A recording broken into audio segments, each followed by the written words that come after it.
11 बजने के बाद में भी मेरे राम भक्त इतनी बड़ी संख्या में यहाँ पर है, मैं आपको शत शत प्रणाम करता हूँ, धन्यवाद प्रकट करता हूँ। मेरे राम भक्तों, आज भगवान श्री रामचंद्र जी का जन्म उत्सव सिर्फ हमारा भाग्यनगर तेलंगाना में नहीं, पूरे भारत के कोने कोने में बहुत ही धूमधाम से मनाया जा रहा है। मेरे मित्रों, आज हम सबके भगवान श्री रामचंद्र जी का जन्म हुआ है। मेरे मित्रों, भगवान श्री रामचंद्र जी ने अगर हमें जीवन में अगर किसी के मार्ग पर अगर चलना है तो हमें भगवान श्री रामचंद्र जी के मार्ग पर चलना है। मेरे मित्रों, कि मर्यादित किसे कहते हैं, मर्यादा में कैसा रहा जाता है, ये अगर हमें किसी सीखना है तो हमारे प्रभु श्री रामचंद्र जी से हम सीख सकते हैं। मेरे मित्रों, लेकिन 14 साल प्रभु श्री रामचंद्र जी ने वनवास काटे हैं, सिर्फ एक जोड़े कपड़े से भाई लक्ष्मण के साथ सीता मैया को लेकर वनवास काटते हैं, लेकिन भगवान श्री रामचंद्र जी ने अपनी तीर और अपनी कमान नहीं छोड़ी। मेरे मित्रों, क्योंकि भगवान श्री रामचंद्र जी को पता था कि दुश्मन कहीं से भी आ सकता है, मेरे परिवार की रक्षा के लिए, दुश्मन के सर्वनाश करने के लिए मेरा तीर और मेरा कमान मेरे साथ चलेगा। ये हमारे भगवान श्री रामचंद्र जी की सोच थी। मेरे मित्रों, आज हम देख रहे हैं 500 साल पहले हिंदुओं को उनके त्योहार मनाने पर जीजिया टैक्स देना पड़ता था। जीजिया टैक्स 500 साल पहले। मेरे मित्रों, 500 साल होने के बाद में भी आज मुगलों की नाजायज औलादें हमारे हिंदुओं पर हमला कर रही है, हमारे त्योहारों पर पत्थर फेंक रही है।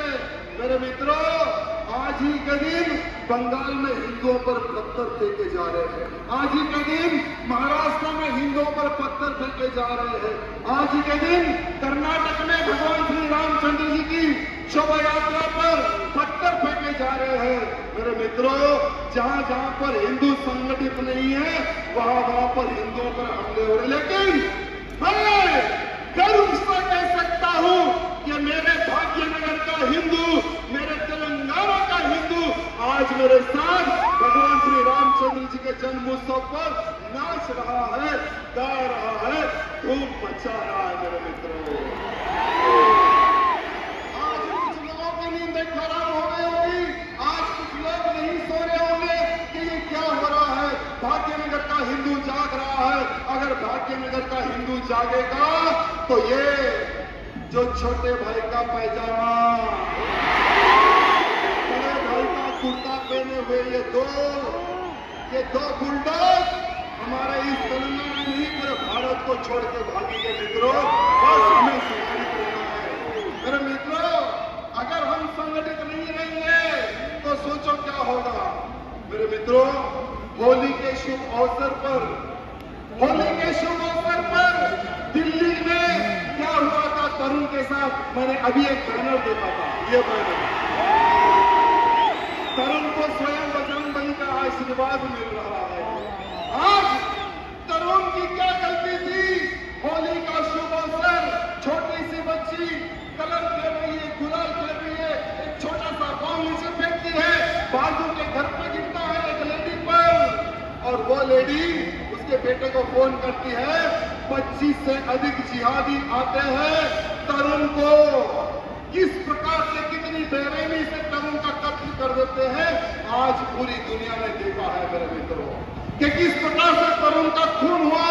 मेरे मित्रों, हिंदू घटा है इसलिए हिंदू मरा। देखिए वहीं पर दिल्ली में सरकार हमारी, दिल्ली के बाजू पार्लियामेंट, प्रधानमंत्री जी रहते हैं, यानी गृह मंत्री रहते हैं, लेकिन इनको डर किसी का नहीं। बस इनकी सोच क्या है, हिंदू है मार दो, ये इनकी सोच है मेरे मित्रों। लेकिन दिल्ली की सरकार ने, मैं दिल्ली के मुख्यमंत्री को धन्यवाद प्रकट करता हूं जिसने तरुण पर हमला किया, जिसने तरुण का खून किया, उसके घर पर बुलडोजर चलाया है। मैं हमारे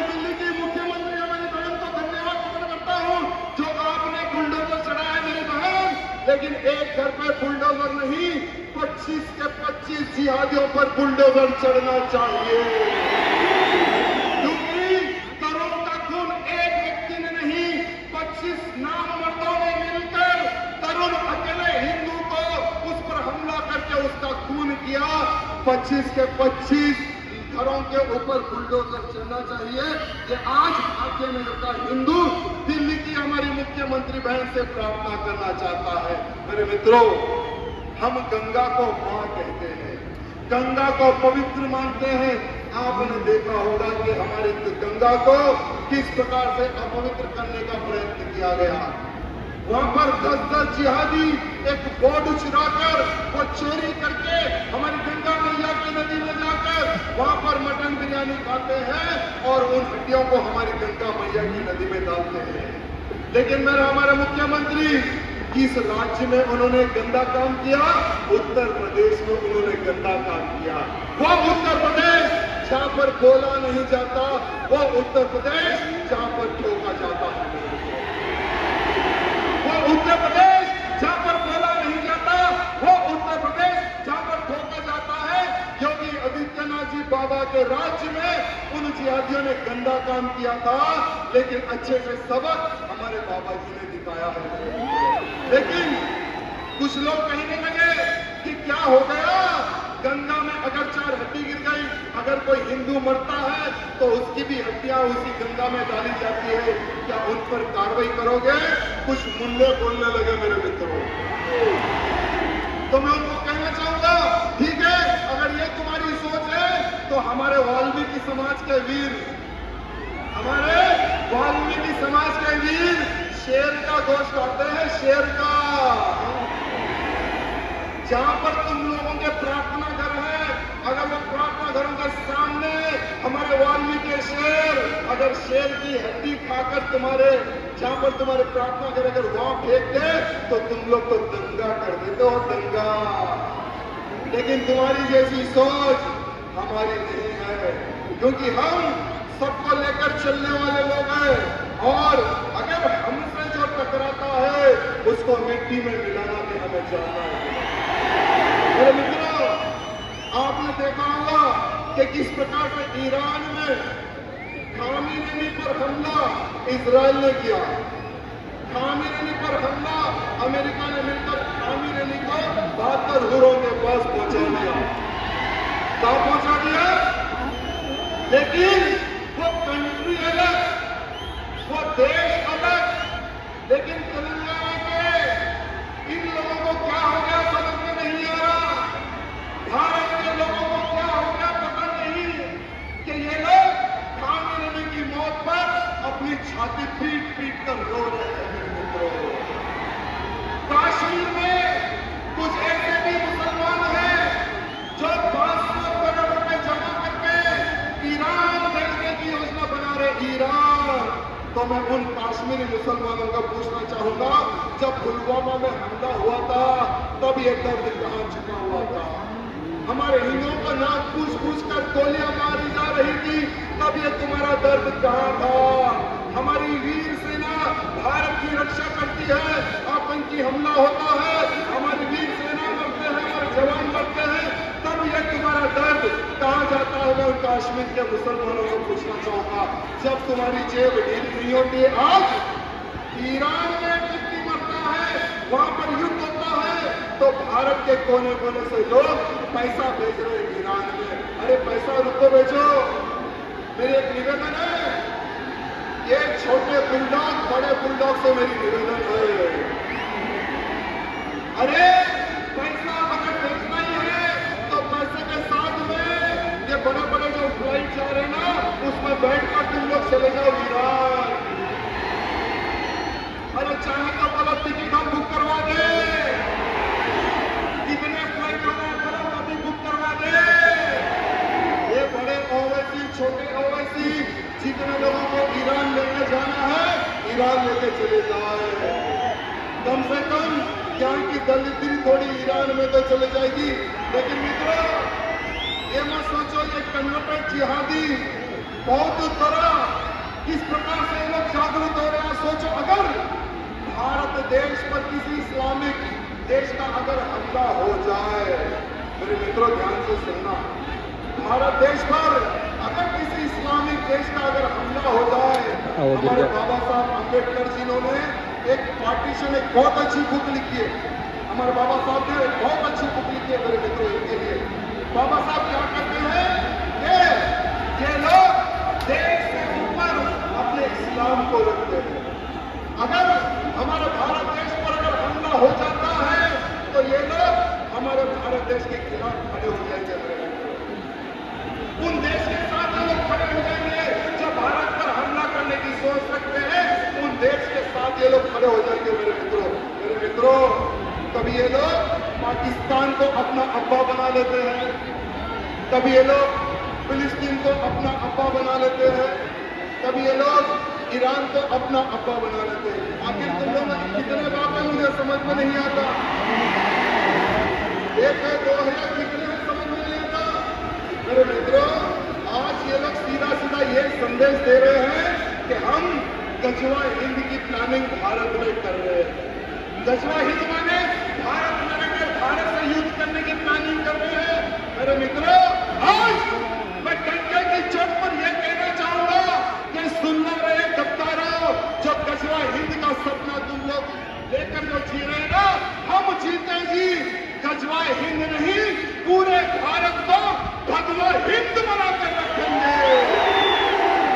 और जब तक हम जिंदा है, मेरे भारत देश को हिंदू राष्ट्र मैं जब तक न बना दूं, ना मैं चैन से बैठूंगा, ना ही तुम जिहादियों को चैन से बैठने दूंगा।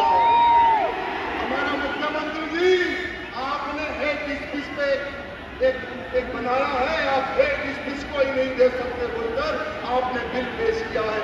इसके लिए हम हिंदुओं के लिए, अरे जहां जहां पर इनकी सरकार आती है कांग्रेस की, हर बार इस प्रकार के आप लोग एक अलग प्रकार के गंदा प्रकार के कानून लाते हैं, सिर्फ हिंदुओं को तोड़ने के लिए, हिंदुओं की आवाज दबाने के लिए। मेरे मित्रों, जितने लोगों के फोन है सभी के फोन लाइट ऑन कर दो। आज हम हिंदू राष्ट्र का सपना इसी स्थान पे लेंगे। भारत को हिंदू राष्ट्र बनाने का संकल्प इसे चौराहे पर लेंगे।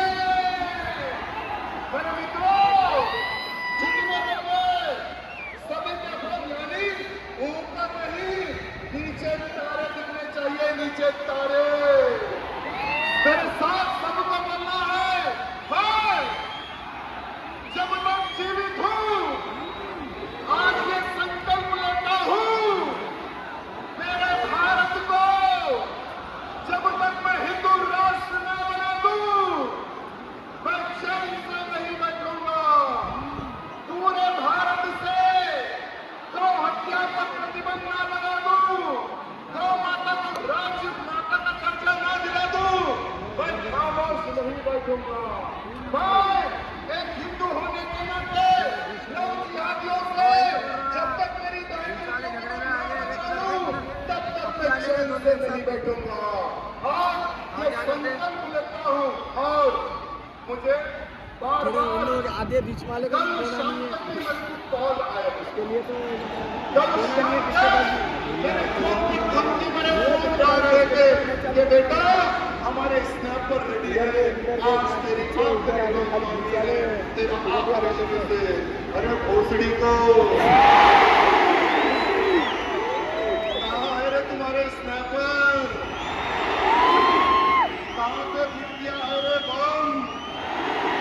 अरे हम हिंदू है, माथे पर तिलक, जिगर में है दम, छाती ठोक कर कहते हैं हिंदू है हम, हिंदू है हम किसी के बाप से डरते नहीं।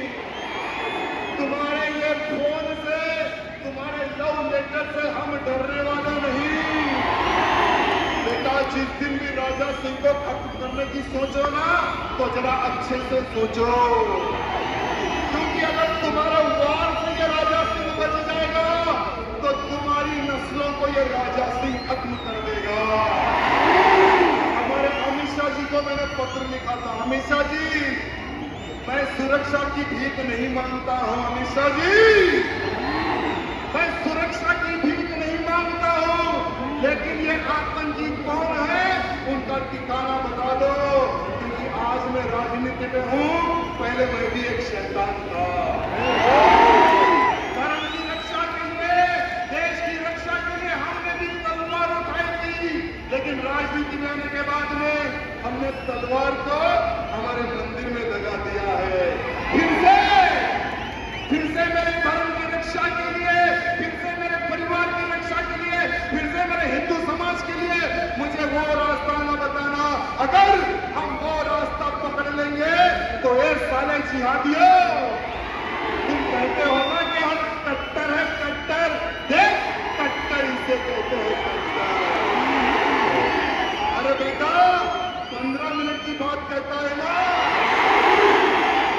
मैं हमारे पुलिस भाइयों से निवेदन करना चाहता हूं, हमें ये लेफ्ट साइड जाने दे। 15 मिनट क्या होता है इन मुल्लों को हम बता देंगे। पब्लिक में बोलना बहुत आसान है बेटा, राजा सिंह अकेला खड़ा हुआ है, बोल तुझे कितना समय चाहिए? अरे तुझे 15 मिनट नहीं 15 दिन दूंगा। अरे तुझे 15 दिन नहीं 15 महीने दूंगा। अरे तुझे 15 दिन नहीं 15 महीने नहीं 15 साल दूंगा। अरे साले तुझे 15 साल नहीं 15 जन्म दूंगा। 15 जन्मों तक भी अरे तेरे लेकर हमारा कुछ उखाड़ नहीं पाए, हमारा कुछ उखाड़ नहीं पाई। तुम्हारे ओवैसी कटमुल्ले तू हमारा क्या